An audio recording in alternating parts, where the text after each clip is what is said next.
Yes, welcome and welcome back to the EnergiaSaves podcast by Energia, where we discuss innovative ways that school districts are transforming their energy liabilities into educational assets.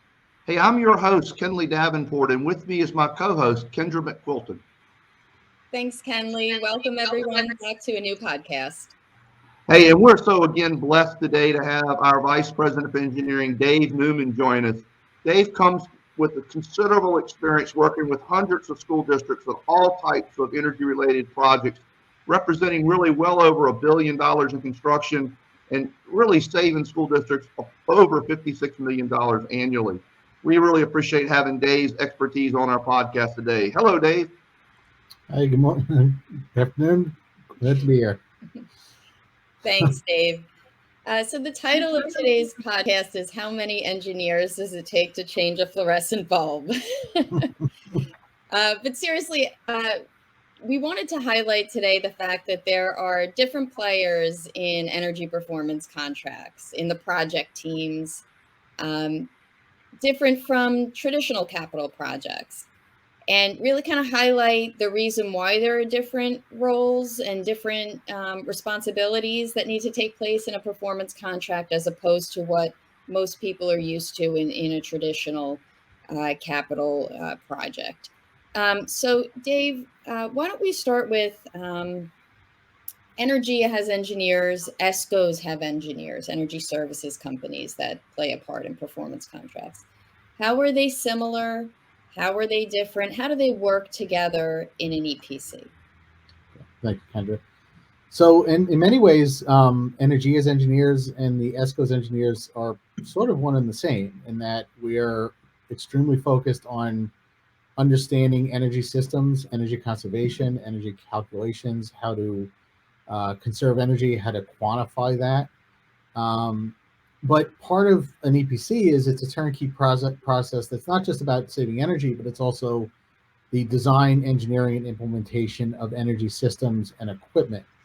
And in that area, that's kind of where Energia is a little bit different in that we have many engineers on staff that deeply understand what the ESCO's engineers and development folks do because we've done it ourselves. But we also deeply understand engineering design and code and how to implement these systems efficiently and how to design them from the ground up. And we really straddle both sides of the process when developing an energy performance contract. It's very much collaborative because we understand what the ESCO does and the ESCO in many ways understands what we do. It's a very collaborative process where we work together through the entire development process. Even like I said, with the design side, where we're directing and making sure that as things get developed in the energy performance contract, that the customer's interests are being considered, that technical issues are being considered, that code and efficient design is being considered right up front and through the entire process. So it's very, very collaborative between the ESCO and Energia's engineers. It seems to me, Dave, that this collaborative process really mitigates risk and reduces lots of unforeseen circumstances because you have the two groups working together. Can you expand on that? No, absolutely. We're involved deeply with the ESCO's engineers from the very inception, from the very concept of the project, even before the ESCO is even brought on board. So we spend a lot of time getting a deep understanding of the customer and the buildings and the systems, the customer's priorities, and we work very collaboratively to make sure that those priorities are always established and maintained through the development process, and we're directing the ESCO. We're also there overseeing and really as a watchdog to make sure that as things get developed, that the proper priorities are set, that assumptions are being made that are conservative and realistic, and that we don't get to the end of a development process and have a project where we feel there's high risk to a client. So we're there at every step of the way, watching over the shoulder to make sure that we have great outcomes with these projects. Dave, that's a perfect segue to oftentimes we're asked, how is the Energia Financial Assessment, the thing that Energia does with a client up early on and up front differ from the Comprehensive Energy Audit, or sometimes known as a CEA or an IGA, that is conducted by the ESCO? I think our clients oftentimes are confused by this. Can you help clear it up? Sure. So the EFA and the work we're kind of doing right at the beginning, in many ways, can be considered more of an opportunity assessment, or really a validation that they have a good foundation for a project. It also is an opportunity for us to get a very clear understanding of where the greatest needs are for the district, where the district's priorities are. And it helps us to kind of direct the ESCO and manage the development process through what they call the Comprehensive Energy Audit, or the CEA. Because during the CEA, it's really the ESCO now taking the lead to do very deep, comprehensive audits of buildings, to take all the priorities from the customer into account, and to really build the entire turnkey self-funded project in all of the energy calculations and all the details. So they really have two different purposes, but like I said, the EFA from us really helps to set the tone, set the priorities, to make sure that the development process through the CEA goes smoothly, and that everything that the customer wants is accommodated in the final project. That's excellent, Dave. It's often people ask me, though, our role in that CNA process, and I'm going to ask you directly again to repeat what our role in it, since the ESCO you mentioned is taking the lead in that Comprehensive Energy Audit. And then I'm going to come back to Kendra, because I know that she knows of a couple of situations where our involvement really made a difference. Sure. So, like I mentioned before, I mean, we're really there at every single step of the CEA development process. And what I mean by that is we're managing the process. We're reviewing everything the ESCO is developing. We're making sure that the customer's voice is heard during the development process, and that we're looking at the technical, we're looking at the financial. We're visiting buildings right alongside the ESCOs. We're challenging assumptions they make.